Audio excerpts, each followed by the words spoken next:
menstrual cycle. And it was fresh news. It used to be fresh news, and people asking me, what does it mean? But now I think a lot of you might be more familiar with the concept. Hold on, we have some tech issues. Okay, it's not changing size. I'm gonna share again. So.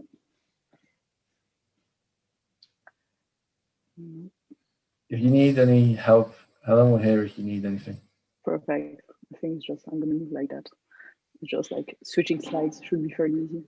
But yeah, so basically the background of that is women are not men. Our bodies are very different, and we basically go through big life stages as women. When a boy goes through puberty, basically his muscles get bigger and stronger. But as a girl, we go through puberty, and like the second time we have our periods, we go to school and we ask to run like the other kids, but we're bleeding and it hurts. And then we go like we take different pills, and then we try to avoid getting pregnant, try to get pregnant, abortions, miscarriages, post-pregnancies, 10 years of perimenopause, menopause. And we have also like very common pains such as endometriosis, polycystic ovary syndrome, IBS, and all these things are bundled under one word called menstrual pain, but actually they're all very different conditions. But as a girl, as a woman, you learn to ignore all of these symptoms and these feelings, which basically leads us to ignoring our body and try to fight against our body instead of with it. And for 40 years, we have menstrual cycles that heavily impact our daily life. So when we have a period, we might need iron. When we ovulate, we need increased fats. After ovulation, we need to time protein intake very well. So our body really changes on a daily basis for 40 years. And understanding that means that you can go with the body instead of against. So that's really our research behind. And we took that research, translated into an app helping women, as I mentioned, train, eat, and recover based on the menstrual cycle, or based on the symptoms if they do not menstruate. For instance, if they have amenorrhea, so losing the periods, or if they are in perimenopause or menopause, or all the other conditions, or taking a contraceptive as well. And our team includes Dr. Stacy Sims, who's a reference in female physiology. She wrote the book called Roar. Probably a lot of you have heard of her. And Mike Levine, who was the founder of Clue, which is a period tracking app with 12 million users. And the way it functions now is, so you have this app, so you open it every day, you connect with your wearables, so like your Garmin, Strava, or Oura, etc. And then on a daily basis, you have this app which asks you to check in. So how well you slept, how stressed you are, if you have any pains, where they're located, etc. And we understand more of you. And then we tell you the training you should be doing. So either us or your coach. And then around your training, what you should be eating and how to recover properly. So you have these macro level adjustments. And if you do a training, or if you don't do a training, and depending on where you are in your day, it also impacts what you should be eating or not. And so it adapts really to you on a single day basis. And cycle after cycle, we get to understand you better. We also cover so the idea is that everything that you feel and you have in your body, you can actually optimize it. You can reduce all the pains by behavior, nutrition, and training, and you can optimize the positives. And the idea is that, everything that you have, you can basically feel much stronger overall as a woman and perform much better. And so here you have, for instance, an insight of what you should be eating, supplements as well. And then here, this is an insight on like your data sets, how you visualize it, and you can start seeing correlations between the different things. So between your manual check-ins, your check-ins with like the objective data sets coming from your watch, and we do correlations, and then we are able to understand who you are as a woman and put you into buckets like profile A, profile B, etc. And then we continuously learn as well how, for your specific persona and profile, we can help you optimally. And I'm gonna do something else. So, prism again. One second, I'm just adding something to show you. And so what we also created is, as a lot of our women actually already had a coach, and that's why something that's probably interesting for some of you here is that we have also created the coach interface now. So as a coach, you're able to understand where are the women that you're training in the menstrual cycle, and also you can educate yourself on how to train optimally your women. So I'll go into that now.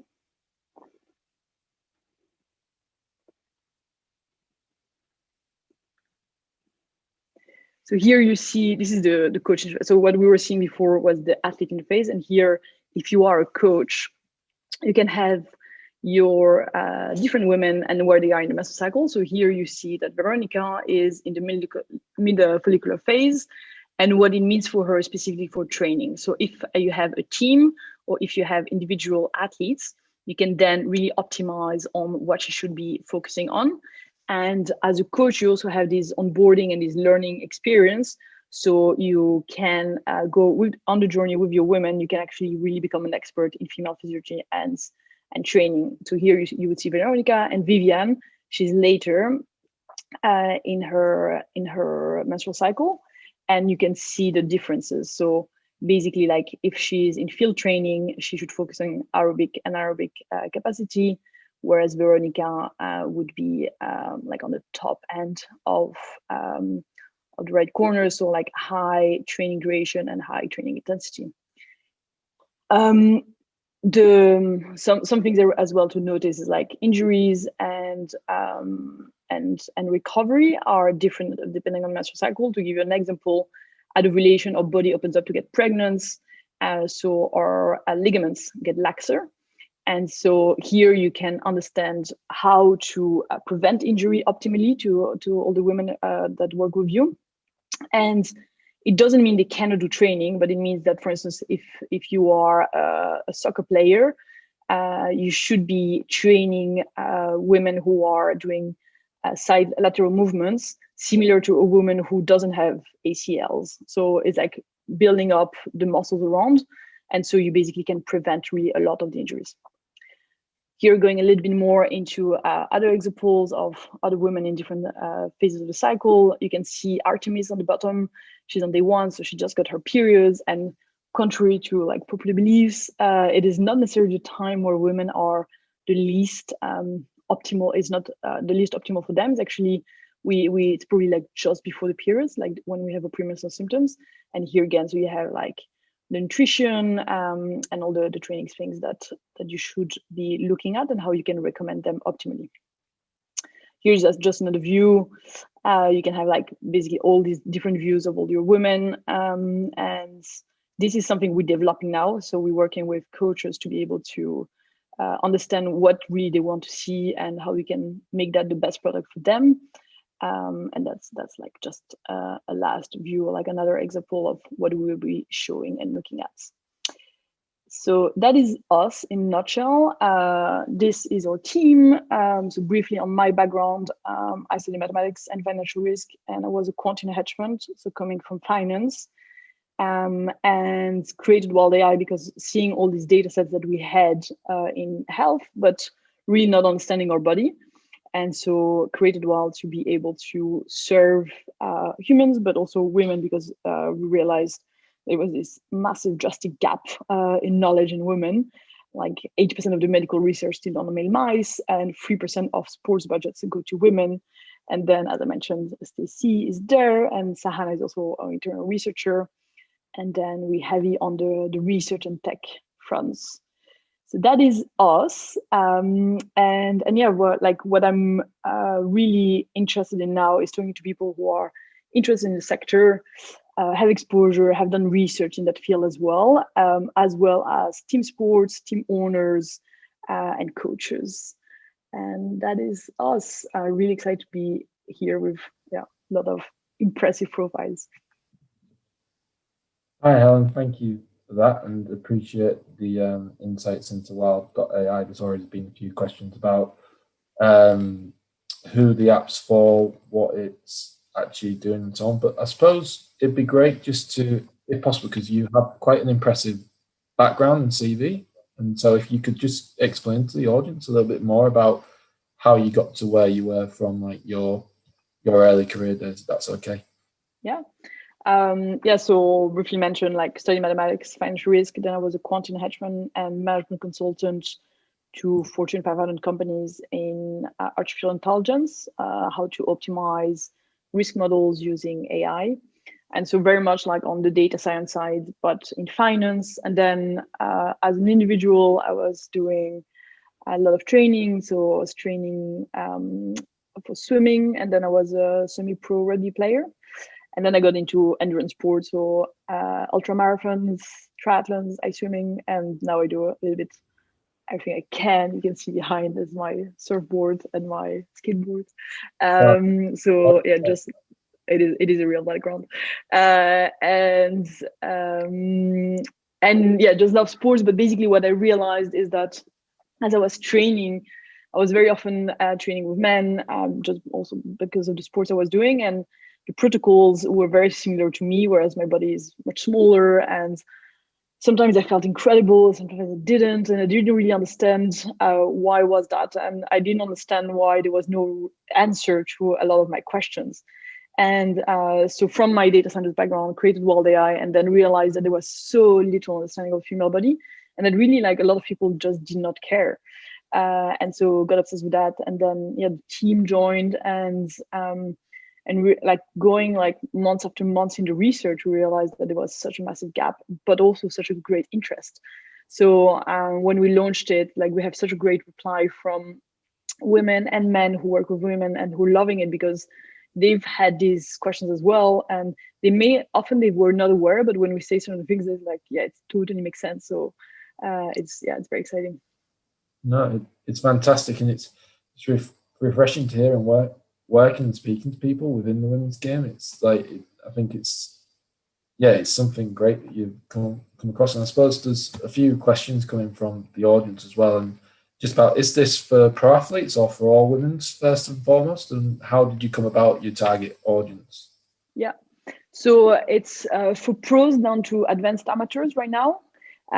So pros, like some pros work directly with us, but a lot of them actually asked if they could have their coach working with us as well, and that's why we created a coach interface. And it's very relevant for them because when you are training at the highest levels, you basically like if you are understanding how to work with your cycle against instead of against, or if you have amenorrhea and you lost your periods, just the fact of going back to having your periods makes you a healthy athlete. So it does make a big difference in terms of how they feel, their trust in their own body, but also their performance. And then we go down to advanced amateurs. So we have a lot of sports where women are like extremely keen. Like if you go in the world of triathlons, for instance, like they have a lot of gear, they have a lot of trackers, and they're trying to understand a lot. But often we use products that are actually men technology. So we look at the words, like you have health and female health, sports, female sports, and you have technology and female technology, which by opposition means that technology is the men technology. So this is an Oura ring, and it tracks my sleep, which is great, and I love it. But in the morning, would tell me my resting heart rate and my body temperature goes up, so I'm going to get sick, which would be true if I was a man, but as a woman, I'm just ovulating. So all these data sets and the reading of the data is actually wrong. And I've been using that for years, and a lot of women have been using data sets that actually are reading our data in a wrong way. So down to the amateurs is really interesting. And the interesting thing as well is down the line, all women in more generally, they're using trackers like Fitbit and Apple Watch, etc. So we'll be able to tap into that. And our aim is, right now we have this consumer app, but the underlying research that we have that is fueling our app today as a client, that knowledge can also be used for third parties. So if you imagine Oring or Garmin today that thinks that it's I'm gonna get sick, then it could have a question sent to the algorithm and returns that is normal body variation. So our aim is to work with products and gear that are today med technology, basically. No, fantastic. I think you kind of answered the second part of that question as well, and I suppose like with artificial intelligence, the more information you get, the kind of smarter the system can become. So do you actually use that athlete loading during training to better understand an individual's performance, not just a female athlete, but the individual athlete's performance as well? Or do you try and work on those global average scales dependent on the sport? Yeah, it's very individual because every woman is different and every cycle is different as well. So the daily input is actually quite important, and that's how we react quite quickly. And so if you are not training today, in your app, you would have a nutrition recommendation for a day without training. And then if you add a training, the recommendations change. And then the day after will change as well, because your training load would have been increased. So the day after obviously needs to be impacted by that. So it's very much what a human coach would do. So if you don't feel good today, how can we adapt tomorrow? And yeah, turning that around. So, and as you said, like the algorithm get enriched by every single entry point, because we have assumptions and then we provide recommendations, and then these are validated or invalidated, and then we learn. And so it gets better and better with time as well. That's fantastic to hear, and it's great to hear how individualized it is to each individual female that you work with as well. And I suppose from that point of view, one of the next questions we've got is about the injury risk and performance enhancement. I suppose, like, are there any case studies that you've kind of observed where the app has the potential to try and minimize that injury risk and potentially help adapt and improve performance as well? So not yet. Our aim now is so the way we've constructed the app is we've done research on the existing pool of white paper research, etc., translate that into the app. And now we draw new assumptions, and the next step is to advance research. So either by collaborating with researchers and PhDs, which we're in discussions with now already, or by drawing our own assumptions and developing that. So we don't have any, stuff to your question. We don't have hard data proved from our app. There is research that is saying that around ovulation, there's an increase of the joint laxity, and ACL injury is very correlated to that. So now it would be around, like, can we prove that? Is there anything we can? But yeah, not yet. No problem. I suppose I know there's a lot of researchers who are attending and stuff like that. I apologize, I live near a train station in case you heard that in the background. There's a lot of researchers on the line and everything else, so I'm sure if they want to reach out, if there's any contact details that you can pass on, that'd be great. And I suppose thinking about what are kind of the strengths. I know you mentioned obviously the strengths and weaknesses, like the Aura Ring, because that, again, that's really used, and it's used within the NBA a lot to help with the COVID detection. Yeah.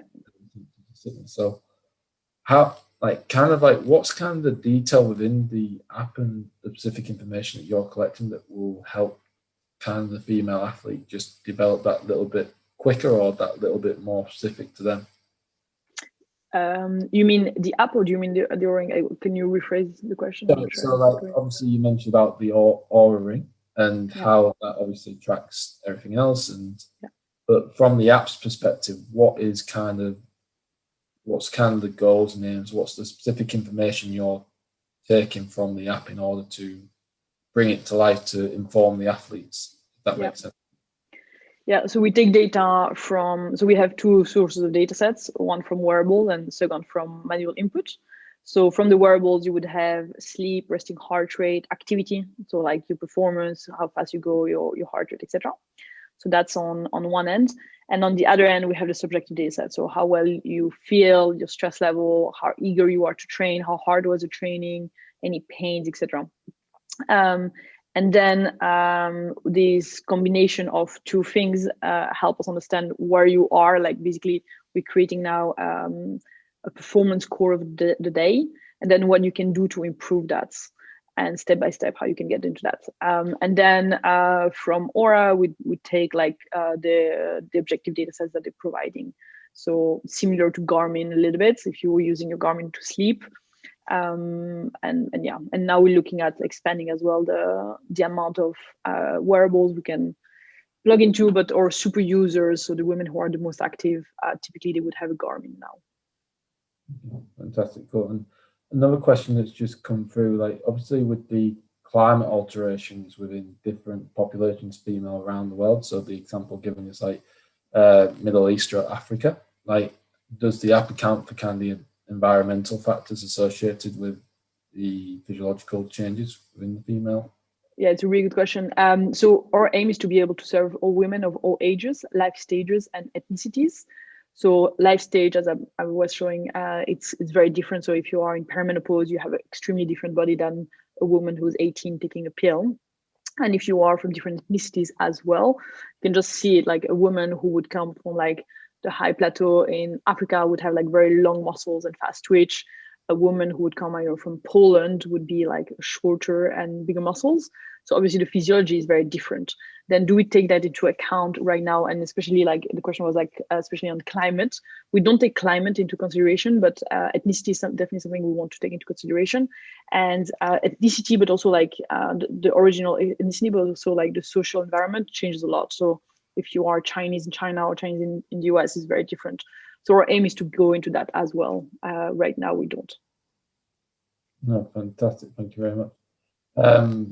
So again, there's quite a few questions coming through, which is great because it obviously shows the interest and just how a unique solution this potentially is to help inform the women's game. So the first one I'll go from the latest questions coming in is, so is there a plan to kind of extend it for the semi-pros and amateur players who aren't training ads regularly? And like, if there is, how would the limited training that they have to do because they're working full time and so on, the training's alongside that work, is there any plans to assess those kind of alterations to their working lifestyle?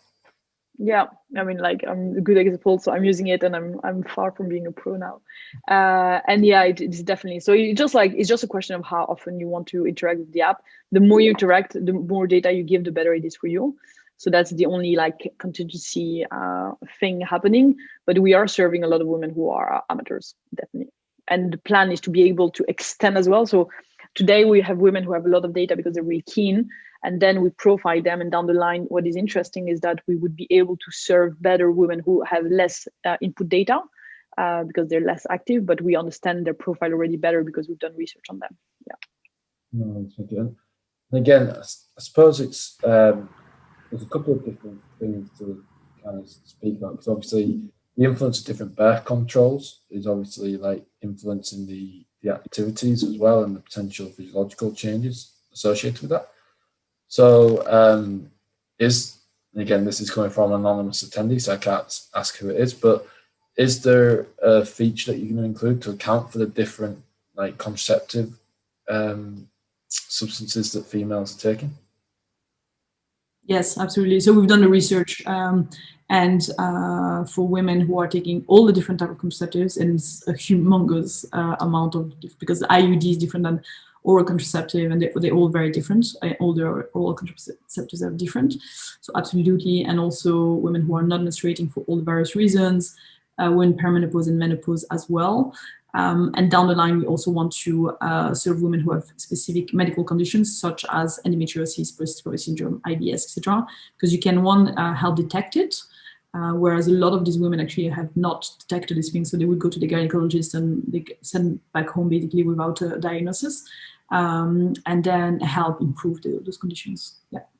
No, brilliant. I suppose, like coaches, whether that be working within football, rugby, triathlete, surfing, like, and we've got some male coaches who are actually going to present later on as well, working within the women's game. So it's quite personal information. So is it when you speak about the coach being able to access that information, if there's personal information they're putting on the app, is that some of that protected for the coach, or is it all accessed depending on what the player is allowing, or how does that kind of? Yeah, there's a conversation first, and there's an allowance level, so what you want to give access to your coach. It's actually a really interesting question, this, because some very early conversations that we had, some of the athletes were like, if you look at cycling, for instance, like cycling in male is the highest level of technicity, and women, like the best cyclists in the world, female cyclists in the world, pay like a ridiculous amount. They do not have a physical coach. That was pre-COVID, and they have zero tracking of data. And then they were saying, well, if we're tracking and we change teams, then they have access to our information, etc. It's true. But if you look at the technicity in male sports, to be able to advance the levels, we do need access to data sets. I'm talking about the coaches and the support teams around, the nutritionists, the doctors, etc. And now they really understand that, and they really feel it's helping them. So it is like, how can we go together with the athlete to really enhance the performance of the athletes? And then the coach works with the athletes. So when we're talking about like personal information, knowing when you have your peer, like, one of the fears of the athlete is like, if I am in the non-optimal time, would I basically not get chosen to race, for instance? What is really interesting with our research is actually overall you get much stronger as an athlete. So it doesn't matter where you are in the cycle, you can always perform much better. And that is such a strong argument for them to be willing actually to share that. And they are willing to, like, most of the time we have basically the athletes who is asking us to be able to onboard their coach, not the other way around. And now we have a coach as well who are wanting to, yeah. No, it's fantastic. Again, from personal experience working in the women's game, like that, in essence, what your app is doing is what the medical doctor at the national team would do to me, kind of thing. It's, because it's sensitive information, it's not necessarily privy for me to know. All I want to know is how can I help and support the athlete as best as possible. So there's a couple more questions. So first of all, thank you for a great presentation as well. As the menstrual phases are solely based on hormonal concentrations, without this input, how accurate can you rely on this app? There's some challenging questions coming in for you as well through this. It shows the interest at least. Yeah. So hormonal levels. So you can measure your hormonal levels if you want to with urine or blood. Without that, if you are menstruating, the first day of the period basically says that it's the first day of the menstrual cycle. So we base it on that. And then day by day and cycle by cycle, you actually learn to understand your body better. So there are a lot of things that you can read in your body that are not taken from urine or blood to have the hormonal levels, such as your strength, your cervical fluids, your sex drive, your resting heart rate, your heart rate variability. So all these things actually indicate you where you are in your menstrual cycle, and you can actually understand it around not taking blood tests and urine tests. Having said that, if you do take ovulation tests, it's great because you actually know exactly where the ovulation is. And we're not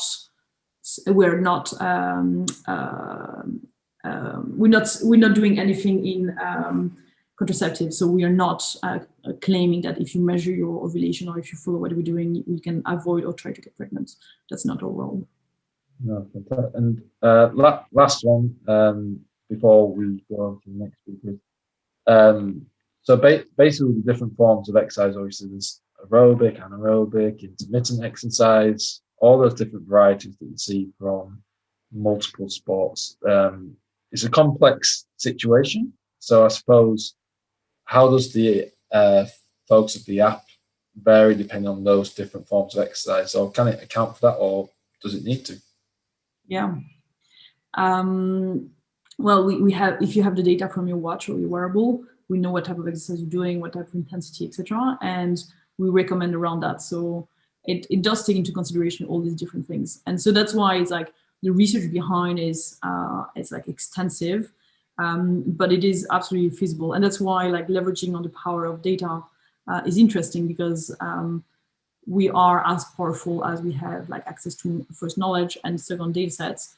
But it is absolutely possible. So we can serve actually women who are doing different kinds of sports, from soccer to yoga, and from aerobic to anaerobic, and all the different types of training that they're doing throughout the menstrual cycle as well. No, that's Absolutely brilliant. And even someone's thanked you in your native tongue as well. I'm not even going to attempt to put my French accent on because I got a C at school for it. So just because of the accent, I won't attempt it. Yeah. But what I will say is thank you very much. Merci beaucoup. And we really appreciate your time, and it looks a great resource, and some of the information and physiology behind it sounds really intriguing. And thank you again for your time as well. If anyone wants to get in touch with you or reach you, is there any way that they can do? Yeah, absolutely. I can put my email actually in there. So my email is elen@wells.ai. And yeah, really keen to speak to researchers. So we are onboarding PhD students now who want to use the app to collect data sets. We're super keen to work with people like that.